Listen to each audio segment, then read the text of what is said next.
Hello shinobi. आज की कहानी नारुतो वर्स की उस टाइमलाइन पर है जो कभी एग्जिस्ट ही नहीं करनी थी। सोचिए, अगर कुरामा की मौत के बाद वो दोबारा जन्म लेकर सीधे नारुतो के बचपन के शरीर में लौट आता और उसी पल मिनाटो नामिकाजे खुद अपने बेटे को ट्रेन करना शुरू कर देता, तो क्या नारुतो कभी अकेला रहता?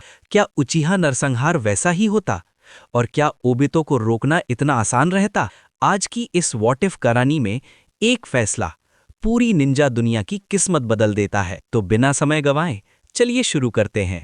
और वह तय की गई सीमा से बाहर गिर गई। यह देखते ही हिनाता घबरा गई। उसी पल काकाशी ने मौका पकड़ते हुए एक जोरदार किक मारी और उसे उड़ा दिया। हिनाता जैसे ही उठने की कोशिश करती, तुरंत काकाशी के झंजुत्सु में फंस गई। जब नारुतो और हिनाता दोनों की हार हो गई तो सास्के की पहली प्रतिक्रिया यही थी कि काकाशी की ताकत उसकी सोच से कहीं ज्यादा है। उसने पूरी ताकत से पीछे हटने की कोशिश की ताकि दूरी बना सके, लेकिन चाहे वह जितना भी प्रयास करता, पीछे मौजूद काकाशी से फासला बढ़ ही नहीं पाया। सास्के जान की परवाह किए बिना दौड़ता रहा और इसी जल्दबाजी में अभ्यास क्षेत्र की सीमा से बाहर निकल गया, जिससे वह भी असफल हो गया। जब सास्के दोबारा अभ्यास क्षेत्र में लौटा तो काकाशी ने उन्हें सच्चाई बताई और सास्के व हिनाता के प्रदर्शन पर टिप्पणी की। उन दोनों ने जरूरत से ज्यादा नारुतो पर भरोसा और निर्भरता दिखाई थी, लेकिन जैसे ही यह भरोसा टूटता है, उसका असर बेहद गहरा होता है। यह अभ्यास काकाशी ने इसलिए कराया था ताकि वे समझ सकें कि चाहे कोई साथी कितना भी मजबूत और भरोसेमंद क्यों न हो, ऐसे हालात आ सकते हैं जब वह समय पर न पहुंच पाए या खुद मुसीबत में फंस जाए। जितनी ज्यादा उम्मीद और भरोसा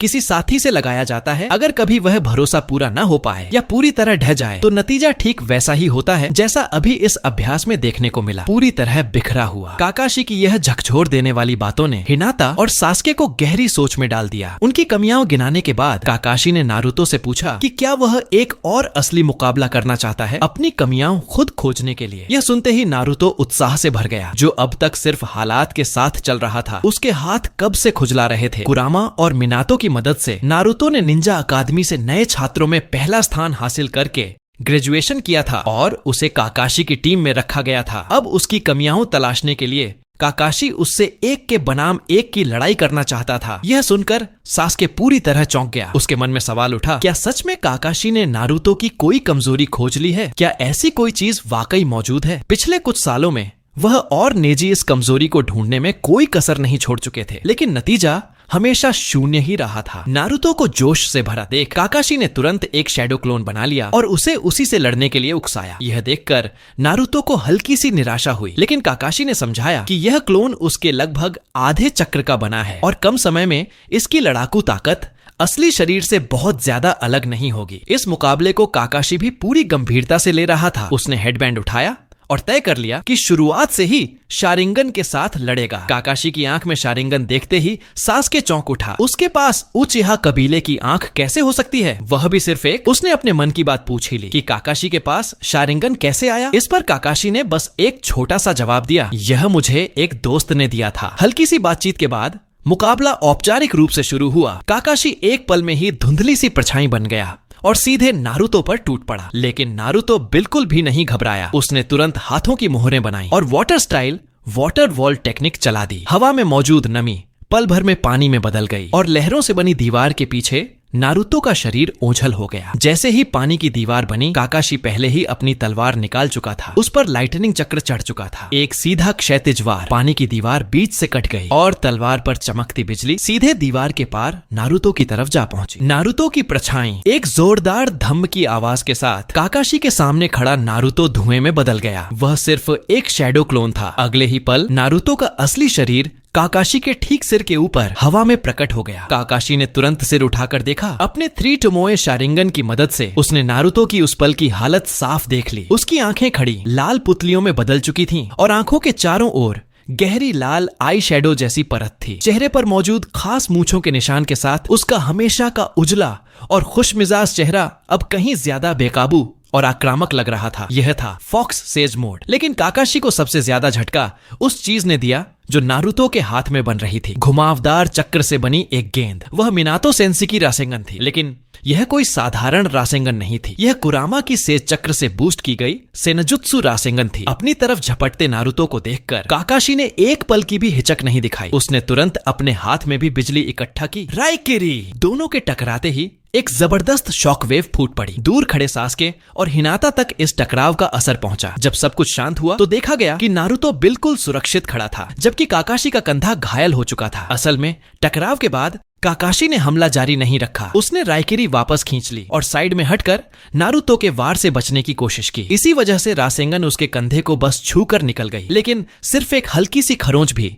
सेनजुत्सु चक्र से बनी रासेंगन के लिए काफी थी। काकाशी के कंधे पर खून और मांस फटने जैसी गहरी चोट बन चुकी थी। कंधे से बहता खून देखकर नारुतो कुछ पल के लिए सन्न रह गई। शैडो क्लोन पर हमला होते ही वह गायब हो जाता है, लेकिन सामने खड़ा काकाशी न सिर्फ मौजूद था बल्कि घायल भी था। इसका मतलब साफ था, वह कोई क्लोन नहीं असली था। काकाशी इसी मौके का इंतजार कर रहा था। उसने जरा भी देर नहीं की और तुरंत 8 गेट्स की पहली गेट खोल दी। शरीर को बूस्ट मिलते ही काकाशी ने तेजी से हाथ बढ़ाया और नारुतो के माथे पर वार किया। पाक! एक साफ और जोरदार माथे की थक सीधे उसके हेडबैंड पर। नारुतो संभल भी नहीं पाई और जमीन पर जा गिरी। काकाशी हल्की मुस्कान के साथ उसे देखते हुए बोला, यही तुम्हारी एकमात्र कमजोरी है। तुम्हारी ताकत बेहतरीन है, लेकिन तुमने अब तक असली खून नहीं देखा है। उसने समझाया कि जब किसी के पास वाकई किसी दुश्मन को मार सकने की ताकत आ जाती है तो सबसे पहले जिस चीज को पार करना होता है वह है पहली बार खून देखना और पहली बार किसी की जान लेने पर अपने ही दिल का बोझ। इतना कहते ही पास खड़ा असली बनने का नाटक कर रहा क्लोन गायब हो गया। असल में शुरुआत से ही काकाशी खुद नारुतो से लड़ रहा था। तभी हिनाता दौड़ती हुई आई और मेडिकल किट निकालकर काकाशी के कंधे की मरहम पट्टी करने लगी। पट्टी बंधवाते हुए काकाशी ने नारुतो से पहले किए गए हमले की बात कबूल की और उससे माफी मांगी। अब जब वह खुद भी नारुतो के हाथों घायल हो चुका था तो हिसाब बराबर समझो। दरअसल जब थोड़ी देर पहले काकाशी ने राइकिरी चलाई थी तो नारुतो को वह तकनीक जानी पहचानी सी लगी थी। अब जाकर साफ हो गया, उस दिन वह वाकई काकाशी ही था। यह सुनकर उसने मुस्कुराते हुए कहा, इतनी आसानी से हिसाब बराबर नहीं होगा, सबको इचिराकू रामेन खिलाना पड़ेगा। यह सुनकर काकाशी के दिल में हलचल सी हुई। इतनी कम उम्र में एक तरफ इतनी बेइंतहा ताकत और दूसरी तरफ इतनी सच्ची इंसानियत, ऐसा संयोजन वाकई बहुत दुर्लभ था। नारुतो की उस चमकती मुस्कान को देखते हुए काकाशी को और भी यकीन होने लगा कि वह भविष्य में कुछ ऐसा रचेगा जो पहले कभी नहीं देखा गया होगा। निंजा अकादमी से ग्रेजुएट होने के बाद नारुतो, हिनाता और सास्के को मिलाकर टीम 7 का गठन किया गया। टेस्ट के दौरान काकाशी ने साफ महसूस किया कि उसकी ताकत पहले ही जॉनिन के स्तर तक पहुंच चुकी है, बल्कि कुछ मायनों में उससे पार भी कर चुकी है। पहले तो उसने सोचा कि होकागे को सीधे प्रमोशन की सिफारिश कर दे, लेकिन फिर लगा कि ऐसा करना जल्दबाजी होगी। बेहतर होगा उसे बाहर के असली मिशनों में परख लिया जाए। अगले दिन काकाशी के साथ टीम 7 होकागे के दफ्तर पहुंची। उनकी मौजूदा क्षमता को देखते हुए सी रैंक और डी रैंक जैसे साधारण मिशन अब उनके लिए उपयुक्त नहीं थे। इसलिए तीसरे होकागे ने उन्हें एक ऐसा मिशन सौंपा जो आमतौर पर सिर्फ जॉनिन को दिया जाता है, एक ए रैंक मिशन था film series the great adventure of princess Phoon की मुख्य अभिनेत्री को स्नो कंट्री तक सुरक्षित पहुंचाना ताकि शूटिंग पूरी हो सके। और हाँ, वह अभिनेत्री कोई और नहीं बल्कि कोयुकी कजाहाना, वही जो Ninja clash in the land of snow के पोस्टर में दिखाई देती है। लेकिन इस मिशन का असली मकसद कुछ और ही था। असल में टीम को उसकी मदद करनी थी ताकि वह अपना छीना हुआ देश वापस हासिल कर सके। इस सच्चाई का पता नारुतो और बाकी सदस्यों को रवाना होने से ठीक पहले चला। इसी वजह से यह मिशन इतना हाई रिस्क माना गया था। यह इस सीरीज का इकलौता ए रैंक मिशन था। हकीकत जानने के बावजूद डायरेक्टर ने शूटिंग रोकने का फैसला नहीं किया। उसके लिए असली जंग, एक सच्ची राजकुमारी और अपने देश की कहानी, ये सब सिनेमा की कला के लिए बहुत कीमती थे और वह इन्हें किसी भी कीमत पर मिस नहीं करना चाहता था। इसके बाद पूरा फिल्म क्रू जहाज से स्नो कंट्री की ओर रवाना हो गया। पहला दिन शांति से गुजर गया, लेकिन अगले दिन सुबह सुबह समुद्र के बीच अचानक एक विशाल हिमखंड दिखाई दिया। डायरेक्टर को यह बेहतरीन लोकेशन लगी और वह जहाज को पास ले जाने ही वाला था कि नारुतो को कुछ गड़बड़ महसूस हुई। उसने तुरंत हिनाता से कहा कि ब्याकुग्न से जांच करे। यह सुनते ही हिनाता ने ब्याकुग्न एक्टिवेट किया। उसने देखा कि हिमखंड की चोटी पर उसके नीचे और उसके पीछे 3 लोग मौजूद थे। इतना ही नहीं, उनका चक्र भी कुछ अजीब सा लग रहा था। तीनों की पुष्टि होते ही नारुतो ने हिनाता को सबकी सुरक्षा के लिए वहीं रुकने को कहा। जहाज के डेक पर फ्लाइंग थंडर गॉड की मार्किंग छोड़कर वह पल भर में गायब हो गया। उधर हिमखंड की चोटी पर खड़ा था डोटो कजाहाना का अनुयायी अंधारे रोगा। यह सोच ही रहा था कि जहाज अचानक क्यों रुक गया है। तभी उसे महसूस हुआ कोई चीज तेजी से उसकी ओर बढ़ रही है। उसने तुरंत हाथों की मोहरें बनाई और आइस डोम प्रिजन जुत्सु चला दिया। उसके सामने बर्फ की एक मजबूत ढाल खड़ी हो गई। लेकिन उसी पल नारुतो तूफान की धार जैसी गति से ऊपर उठा। एक जबरदस्त रासेंगन सीधे उस बर्फीली ढाल पर जा टकराया और उसे चकनाचूर कर दिया। इतनी ताकत! यह नंदारे रोगा की पहली प्रतिक्रिया थी। उसे संभलने का मौका का भी नहीं मिला था कि नारुतो की रासेंगन सीधे उसके शरीर से टकरा गई। लेकिन अजीब बात यह थी, टकराते ही रासेंगन मानो किसी चीज से रुक गई और पल भर में बिखर गई। उसके शरीर पर पहने अजीब से कवच को देखकर नारुतो समझ गया कि गड़बड़ इसी में है। वह अब भी सोच ही रहा था कि यह कवच क्या है। किंदारे रोगा ने एक और निंजुत्सु चला दिया, ice release, dragon tiger blast, और उसी के साथ बर्फ से बना एक विशाल जीव तेजी से आकार लेने लगा। जैसे ही यह हुआ, पैरों के नीचे जमी बर्फीली पहाड़ी से बर्फ से बना एक विशाल बाघ बाहर निकल आया। उसकी पीठ से ड्रैगन जैसी पूंछ लहराई और वह पूरी ताकत से नारुतो की ओर टकरा गया। ऐसा लगा मानो बचने का मौका ही नहीं मिला। नारुतो की आकृति उस बर्फीले दैत्य में समा गई और चारों ओर उड़ती बर्फ की धूल में पूरी तरह गायब हो गई। नदारे रोगा को लगा कि वार सफल रहा है, लेकिन तभी एक डरावनी सपने जैसी आवाज उसकी पीठ के पीछे फिर से गूंज उठी, रासेंगन! चौंक कर वह तुरंत पलटा। जब उसने देखा कि नारुतो फिर से रासेंगन ही इस्तेमाल कर रहा है तो उसके चेहरे पर एक ठंडी हंसी आ गई। ये चाल मुझ पर काम नहीं करती, कहते ही वह हाथों की मुद्राएं बनाने लगा। लेकिन अभी उसकी सील पूरी भी नहीं हुई थी कि अचानक उसके पेट में तेज दर्द उठा। वह वहीं घुटनों के बल गिर पड़ा। आंखों में अविश्वास था जब उसने देखा कि उसका चक्रा आर्मर टूटकर बिखर रहा है। तभी नारुतो ने आत्मविश्वास से कहा, तेरी ये आर्मर निंजुत्सु तो रोक सकती है, लेकिन ताइजुत्सु के सामने बेकार है। असल में अभी का रासेंगन सिर्फ एक डिस्ट्रैक्शन था। जैसे ही उसने डील दी, नारुतो सीधे नाइन टेल्स मोड में गया और एक ही घूंसे में उसकी आर्मर तोड़ दी। उसी पल नदारे रोगा के दो साथी तेजी से वहां पहुंच गए। खून उगलते हुए जमीन पर गिरे उसे देखकर दोनों वहीं सन्न रह गए। कमजोर पड़ चुका वह आखिरी ताकत जुटाकर चिल्लाया, भागो, जल्दी भागो! यह दृश्य देखकर नारुतो को एक पल के लिए ऐसा लगा मानो वह खुद ही विलेन बन गया हो। अगले ही पल वह सीधा उन दोनों की ओर बढ़ गया। हालत भांपते ही महिला स्नो निन फुबुकी काकुयोकु ने तुरंत ice release swallow snow storm सक्रिय कर दी। पल भर में अनगिनत बर्फीले ब्लेड तेजी से नारुतो की ओर बरसने लगे, लेकिन वह बिल्कुल भी नहीं घबराया। उसने सीधे वाटर स्टाइल से बचाव कर लिया। जब फबुकी काकुयोकु उसे पानी से बर्फ रोकने पर ताना मार ही रही थी, तभी नारुतो अचानक उसके पीछे प्रकट हो गया। उसे आभास तो हुआ, पर अब बहुत देर हो चुकी थी। उसने हाथ बढ़ाया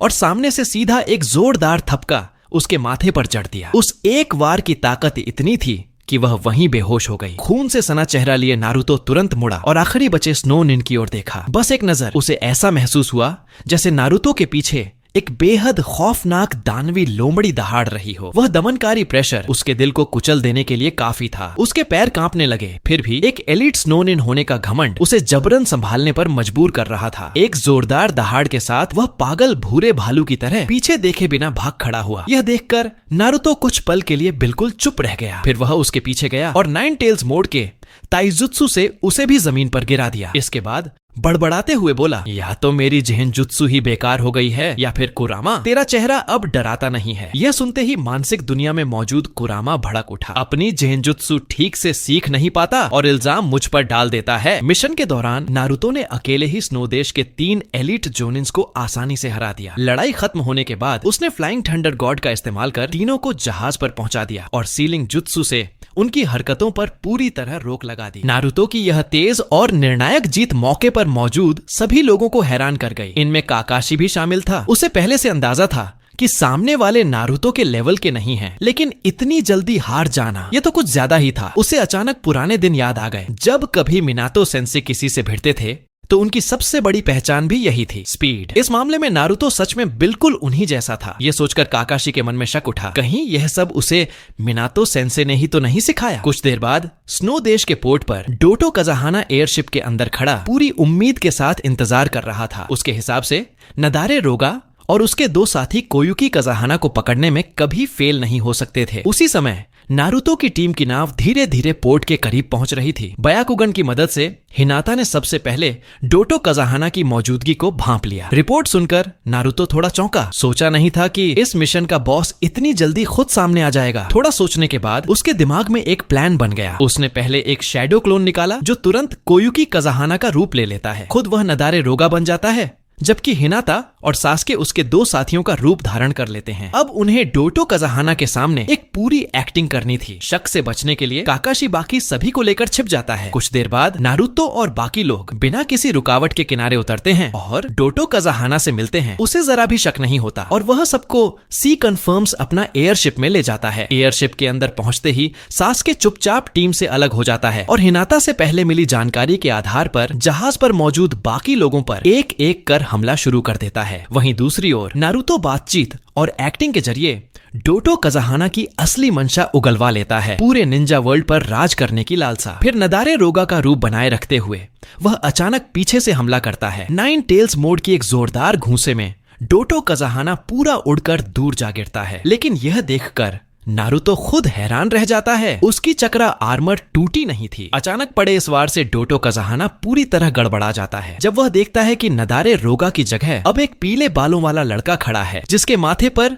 कोनोहा का हेडबैंड है। तभी उसे एहसास होता है कि वह बुरी तरह फंस चुका है। वह तुरंत पास खड़ी कोयुकी काज़ाहाना को पकड़ लेता है और उसे बंधक बनाकर नारुतो को धमकाने की कोशिश करता है। लेकिन अगले ही पल वह धुएं में बदलकर गायब हो जाती है। डोटो काज़ाहाना पूरी तरह सन्न रह जाता है और नारुतो इस मौके का पूरा फायदा उठाते हुए 9 टेल्स मोड में लगातार ताबड़तोड़ हमले करता है। आखिरकार उसकी चक्रा आर्मर पूरी तरह टूट जाती है। डोटो काज़ाहाना अधमरा होकर जमीन पर गिर पड़ता है। बस सांसें चल रही थीं। इस तरह बॉस का खेल वहीं खत्म हो जाता है। इसके बाद का ऑपरेशन बिल्कुल स्मूथ रहता है। नेता के गिरते ही डोटो काज़ाहाना के बचे खुचे लोग बिना लड़े ही हार मान लेते हैं। नारुतो और उसकी टीम की मदद से कोयुकी काज़ाहाना जल्द ही स्नो देश के दाइम्यो महल पर फिर से कब्जा कर लेती है और सत्ता अपने हाथ में ले लेती है। इसी दौरान जब यह मिशन चल रहा था, कोनोहा को मिस्ट विलेज से एक अहम खबर मिलती है। चौथे मिजुकागे यागुरा कराताची एक बार फिर मिस्ट विलेज में वापस लौट आए हैं। इसी के साथ यह भी पुष्टि हुई कि कोनोहा का एस रैंक भगोड़ा निन उचिहा शिसुई चौथे मिजुकागे के हाथों मारा गया। उसका शव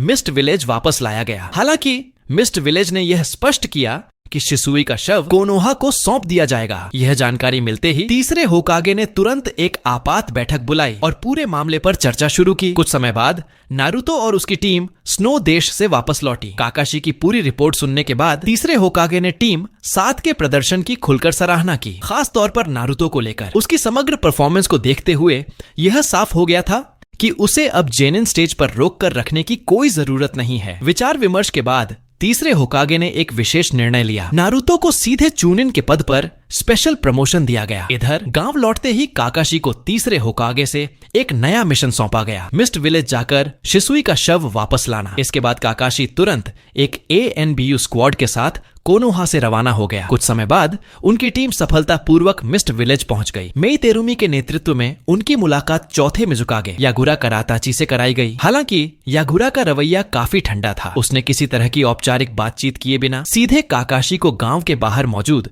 एक गुप्त झोपड़ी तक ले गया। जैसे ही वे अंदर दाखिल हुए, काकाशी की नजर एक बेहद सफेद निश्चल शरीर पर पड़ी जो कमरे के बीच रखा हुआ था। यागुरा ने कहा, यही शिसुई का शव है। पूरी तसल्ली के लिए काकाशी ने साथ आए ANBU को शव की पूरी जांच करने का आदेश दिया। जांच का नतीजा साफ था, यह वाकई उचिहा शिसुई का ही शरीर था। शारिंगन भी मौजूद था, लेकिन शरीर में कुछ अजीब बातें जरूर थीं। कुछ हिस्सों का असामान्य रूप से सफेद होना ऐसा लग रहा था मानो किसी खास तरह के हीलिंग ट्रीटमेंट से गुजरा हो। यह देखकर काकाशी थोड़ा हैरान हुआ। उसे उम्मीद नहीं थी कि मिस्ट विलेज इतना पूरा और सुरक्षित शव लौट आएगा। उसकी शंका भांपते हुए यागुरा ने सफाई दी, शिसुई उसका जीवन रक्षक था। इसी एहसान के बदले वह चाहता था कि उसका शव कोनोहा वापस भेजा जाए। उसके अनुसार उस पर हमला करने वाले लोग एक रहस्यमय संगठन से जुड़े थे, जिनका मकसद उसके भीतर मौजूद टेल्ड बीस्ट था। गनीमत रही कि उसी संगठन में गुप्त रूप से घुसा हुआ शिसुई उसे बचाने में कामयाब रहा। लेकिन संगठन द्वारा लगाए गए सील के कारण जैसे ही शिसुई ने उन्हें छोड़ा, वह सील सक्रिय हो गई और उसकी मौत हो गई। यागुरा ने यह सब